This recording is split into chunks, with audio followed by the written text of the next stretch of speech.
very good afternoon to you. My name is Victor Moyakane and this is the KBC Channel 1 Lunchtime News. Our sign language interpreter this afternoon is Wilson Mushora.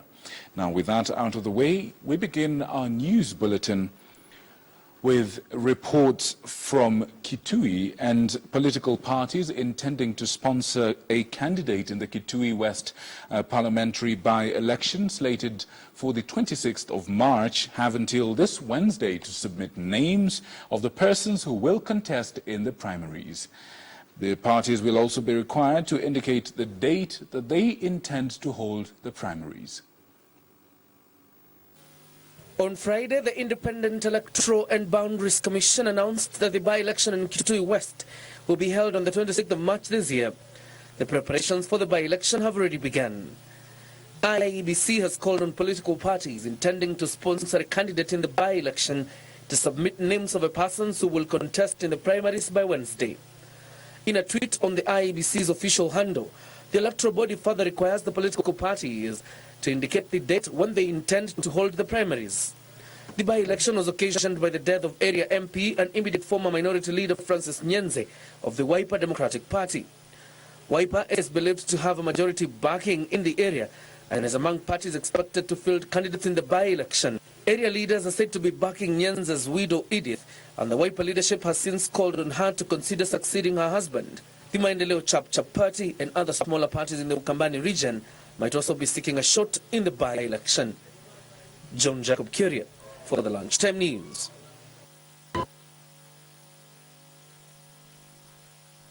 In other news, quarters in Tatu in Mombasa have accused the county government of failing to protect them and leaving them at the mercy of a private developer whom they claim wants to evict them. The developer allegedly intends to put up a wall around the 60-acre parcel of land. The squatters say they have lived on that land for the last 30 years. For 30 years, they say they have lived on this land donated to them by one Hussein Dairi. Their children have grown up here, but now face the threat of eviction. A private developer is said to have obtained a court order to allow fencing off of the pieces of land, but these residents will hear none of it. Tunasema ya kwamba kama wanangu Tatu sisi tumefika na yoyote atakayekanyaga hili shamba ni sisi na yeye. Na sisi tunasema hatuondoki hapa. Led by their chairman Martin Chiponda, they say they have not been served with the court order. Kama kesi inaendelea kotini iendelee. Tuangalie kama iko na title deed present pale kotini. Na haki ifanyike, lakini sisi tunasema hatuondoki na hatuondoki. Kisauni MP Ali Mbogo has however come to the squatters' defense, saying he will not allow the perimeter wall to be built unless there is an amicable solution to the problem. In January last year, the squatters clashed with a group of youth hired to demolish their homes and other structures. Another squatter, Alice Jumwa, said they were shocked to hear that Asako is a private developer claiming ownership of their land. Tafadhali serikali ingie kati imwangalie huyu bandari sako ni nani. Hata huyo chairman hata masekretari wake na nani tuwajue ni kina nani na walipata vipi mahali hapa. Maana kama kwenu hapa ni kwenu, alafu mtu aje kando. Sisi tuko ndani, we uko nje, alafu ataka kututoa sisi ambao tuko ndani. The squatters also claim that police from Bamburi police station are being used to harass them through arrests and demolition of their houses. They're now calling on the national government to come to their aid. Caroline Kamar reporting for Channel 1 News Hour. The Garissa County government has distributed 10 portable ultrasound equipment worth 6.5 million shillings to 7 health facilities in the county. Speaking at Dadab Sub-County, Health Chief Officer Mohammed Gure said that the machines will play a major role in enhancing maternal health in the region. According to the United Nations Population Fund report of 2014, Garissa County has a maternal mortality rate of 1,000 per 100,000 live births, twice more than the national average of approximately 488 per 100,000 live births. In an effort to reduce the mortality rate, Garissa County government has distributed 10 portable ultrasound equipment worth 6.5 million shillings to 7 health facilities facilities in the county. Health Chief Officer Mohamed Gure said the ultrasound machines will assist in reducing maternal and newborn mortality rates in the region. Speaking at the Dab sub-county, Gure said the machines will also benefit tens of patients from far-flung areas. Sentiments echoed by the county reproductive health coordinator Fatuma Iman. There is a new ultrasound portable machine that we have launched, and we had several patients who have benefited from that service. This hospital had never had an ultrasound machine. They have been referring their patients to the refugee hospitals, of which the mothers used to suffer a lot. Some of them, when the nurse in the MCH refers, go and do an ultrasound in the other facilities, they even sometimes they lose hope and they go back home. Tunapatanga wale wamama ambao wanazaa kwa hospitali, tunapata 15, 17, lakini kwa vile tumeletewa hii machine, tunaona tutatarajia target yetu na kina mama wataongezeka, sababu huwa tunatumia magari yetu kwenda kwa outreach, na population ya hapa wale tunahudumia akina mama ni 162. Kwa hivyo wote wale wamezaa, wale ambao wako na mimba, tutashukuru Mungu kwa hii machine. We now take a short break. We will be right back with more content after this.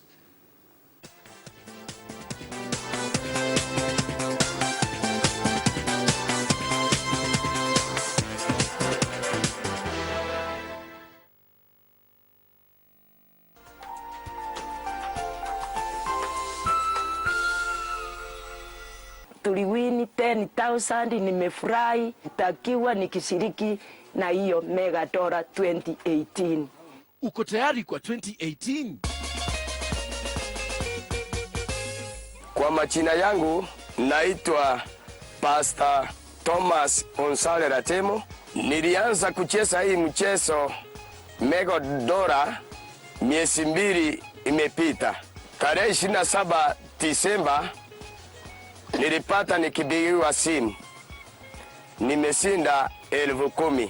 Hizi pesa nataka kutolea Mungu fungu la 10, na ile napaki nitolee mtoto school fees. Na naomba watu wa Nyansanja na Kenya mzima wasiriki hii mega dola. Sio uongo, ni ukweli. 2018 nikiwa na mega dola nitacheza. Hata wewe unaweza jishindia zako za school fees, biashara na mahitaji yoyote ya 2018 na mega dola. Top up kuanzia shilingi 100 kwa paybill 295888, account name KBC, na uanzie kucheza sasa. Unaweza angukia maelfu ya pesa. Happy 2018 kutoka Mega Dollar. Big winners for the new year.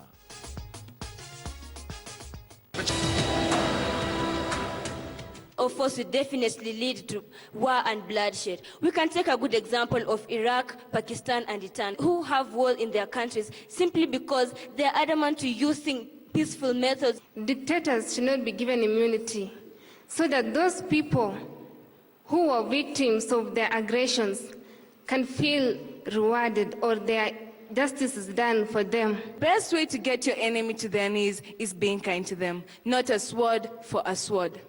If we are kind to these people, these dictators will touch their hearts. If one potato gets spoiled, you better remove it before the whole sack gets spoiled.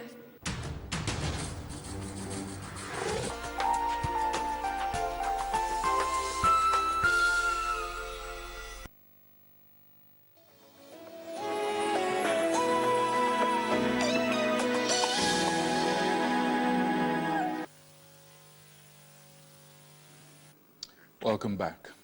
Now, there are fears of the fears of an environmental disaster in the East China Sea after a tanker which collided with a cargo ship continued to leak oil for 2 days and is still leaking oil as of now.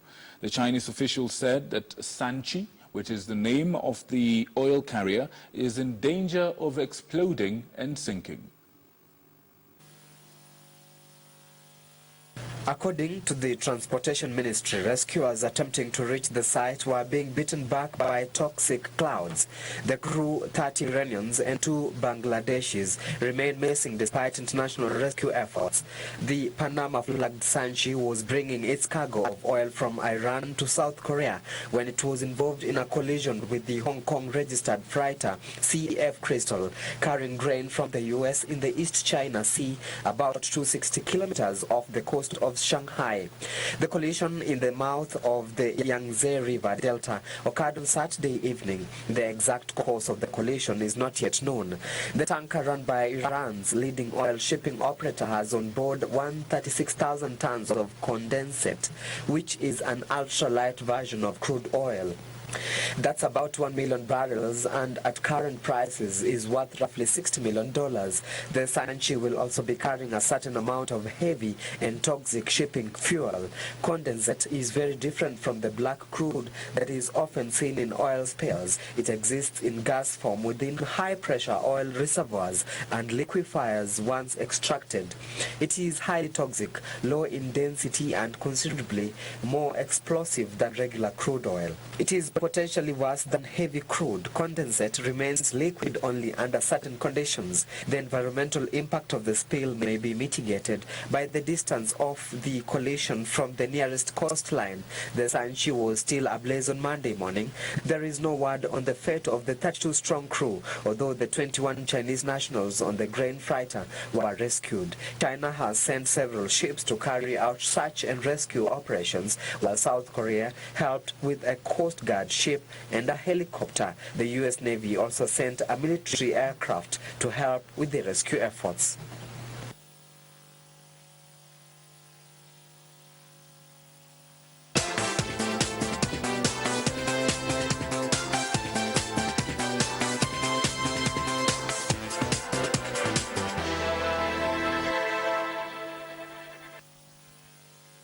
In the meantime, a row is looming over the ownership of a 1 billion shilling worth Temple Point resort in Watamu after a Malindi court ruled in favor of Kenyan and Italian business partners, which of course orders the German investor to vacate the hotel premises. Both involved parties claim rightful ownership of the resort in a court tussle that began in 2002.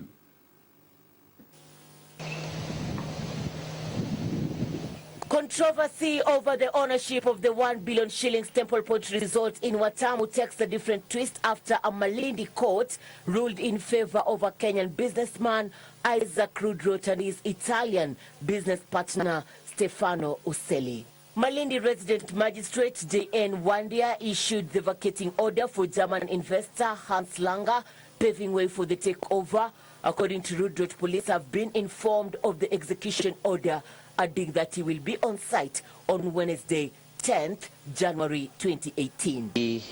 We have given a notice to the lawyers and the other parties to be ready to hand over the hotel on the 10th, on Wednesday next week. The court had procedures that had been prescribed by the judge on how to hand over, because this is a going concern. The hotel is operating, there could be clients, there are employees. The German investor Hans Langer management has, on the other hand, maintained that they rightfully own the hotel. The sad thing is that these court cases which have been going on, which are not related to this company but another one, have affected us, and as a third party that makes us very sad, and it is very sad for like our 90% Kenyans, like local Kenyan staff. Was very upset about, because they're like, first of all, doing their job well, but also they feel their livelihood at risk. The hotel has been involved in a legal tussle over the ownership since 2002, with multiple suits in court. Hans Langer obtained some decree fraudulently by claiming he has a judgment from the court of Milan, and there was no judgment. Temple Point was registered as a trading name. So Temple Point is owned by Salama Beach. We are a new company, and they are really just hurting our clients. They're hurting our staff, and we have to do something against it because they're affecting our business. And we are very hardworking that this hotel is as perfectly running as it is, and this will stay this way. And we are very 100% sure that there will be no change of its circumstances or its situation of business. In 2010, the High Court in Malindi allowed the splitting of shares between the Kenyan Isaac Crude Route and German Hans Langer on a 50-50 basis. In 2014, Rodrot moved to court to challenge the orders on grounds that the consent was signed by his partner, Stefano Oseli. We cannot quantify here and now, but for sure, take 7 years of non-business. Can you imagine by yourself the damages that they are there? In 2015, the Malindi court ordered that the ownership of the hotel should be reverted to Isaac Rudroth and his business partner. Irene Mchuma Odim, The Lunchtime News.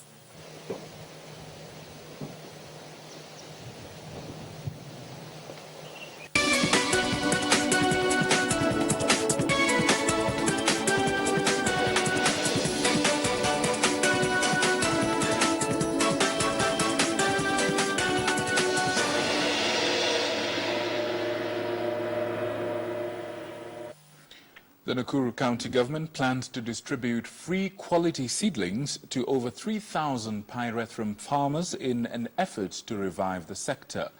This will be from a 7,000-acre Pyrethrum seedbed that the devolved unit plans to set up. The once vibrant Pyrethrum sector has been facing dwindling fortunes, with many farmers uprooting the crop due to poor returns. However, the Nakuru County Government is seeking to revive the sector by assisting Pyrethrum farmers access cheap and quality seedlings as a way of encouraging them to increase output. Area Governor Liki Nyanjui says his administration has identified and set aside 7,000 acres of land that will be used to develop quality Pyrethrum seedlings. Tulikuwa na mmea wa pareto ambao ulikuwa umeweza kuvuma hapa sana. Na wengi wetu tutakumbuka kwamba tulilishwa, tulisomeshwa kupitia ukulima wa pareto. Pia tutaweza kuweka mbegu zaidi ya eka karibu 7,000 hapa Nakuru County within the first year. Nakuru County Government targets to help farmers produce 10,000 tons of dry flowers annually.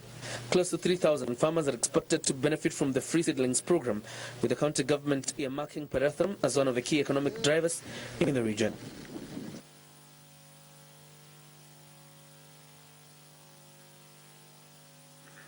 A community-based organization dubbed Kazi Mashinani has rolled out a youth empowerment program aimed at tackling youth employment, or rather unemployment, by supporting food vending businesses.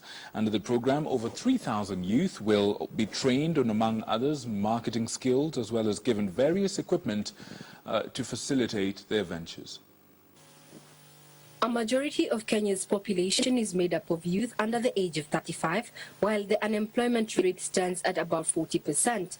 In bid to elevate this situation in Trans Nzoia County, a community-based organization dubbed Kazi Mashinani has rolled out a youth empowerment program. Lengo letu kubwa ni ku-create jobs kwa wale ambaye hawana uwezo, aidha hawajasoma ama hawana mahali ya kwenda kufanya kazi. The program targets over 3,000 youth in its first phase.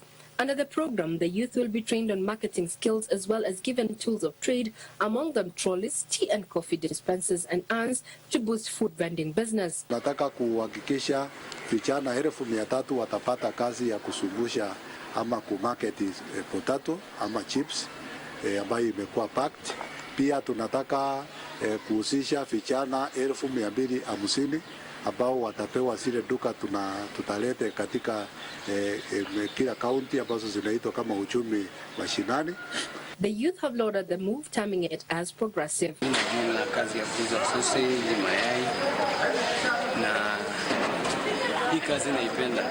The organization has partnered with various companies to provide a ready market for their products and services. Na tutakuwa na uhusiano partnership pamoja na chera ya Kitale Medium ili kuhakikisha wale maaskari wako katika kambi hii, watoto wao pamoja na familia yao wananufaika na mradi huu.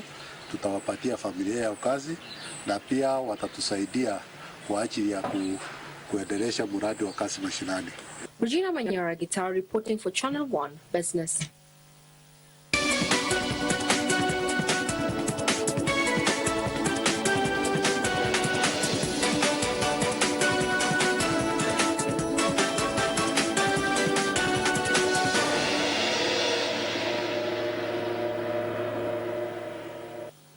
Tens of children living with disabilities who are ordinarily regarded as a curse among the pastoralist communities of Laikipia got a rare treat when they were hosted to a lunch as well as a series of fun activities along with their parents. This function was organized by the Sanginda Foundation, an initiative of Jacinta Sirakan, a nurse working at Aga Khan University Hospital and who has lived with a disabled son, or rather son suffering, or rather possessing a disability for 20 years.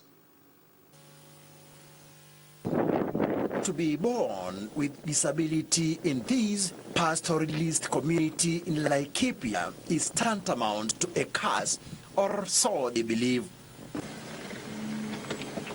The community values children who can perform chores such as herding livestock or fetching water.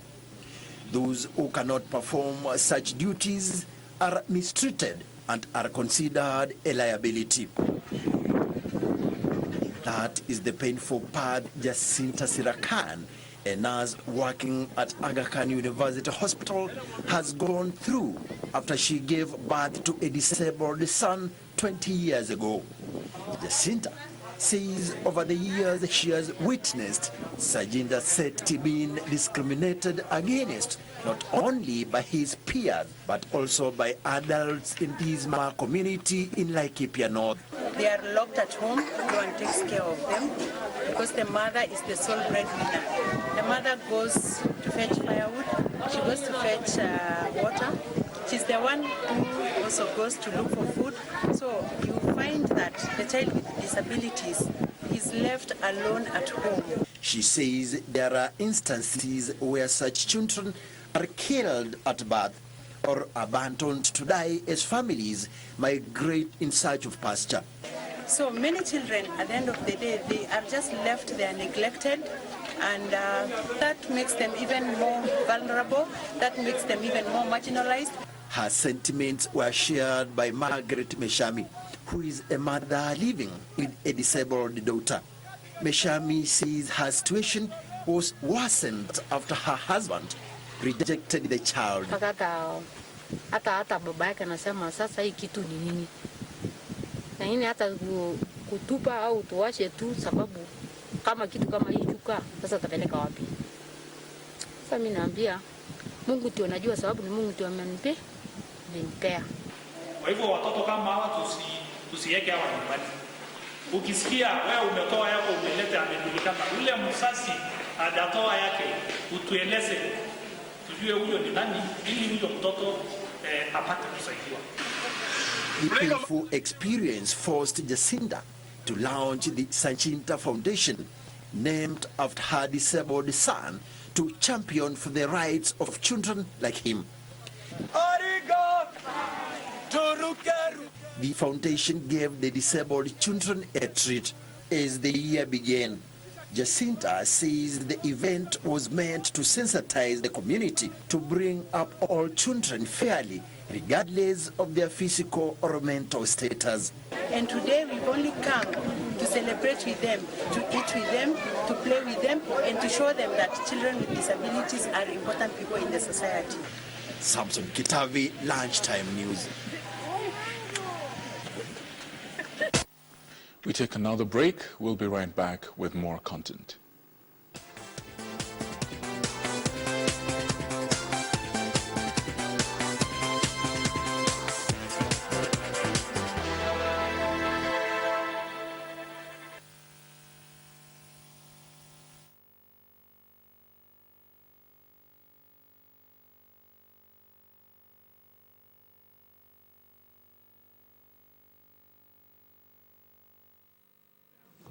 Its worldliness endless, its willingness unbound. Unisaidie, niwe mwaminifu kwako. Wewe ndiwe kimbilio langu.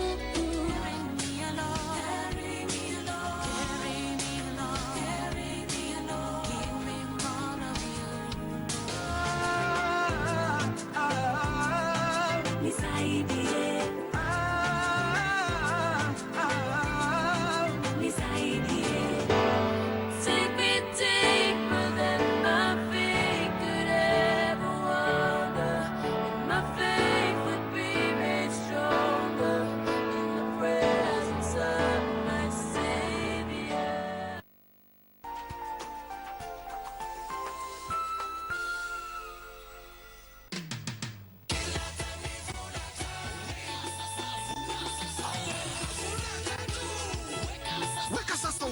Vuna Tatu. Kila dakika 30 pata fursa ya kuvuna mamia na maelfu ya pesa hadi jackpot ya shilingi 350,000. Kuanzia kuvuna, andika paybill number 326326. Kwenye account name chagua na uandike nambari 3 kutoka 0 hadi 9. Kisha kwa amount weka kiwango kutoka shilingi 10 hadi shilingi 1,000. Bet yako ikishinda utapata mamia maelfu hadi shilingi 350,000 jackpot. Weka sasa uvune na Vuna Tatu. Ni Vuna time kila time.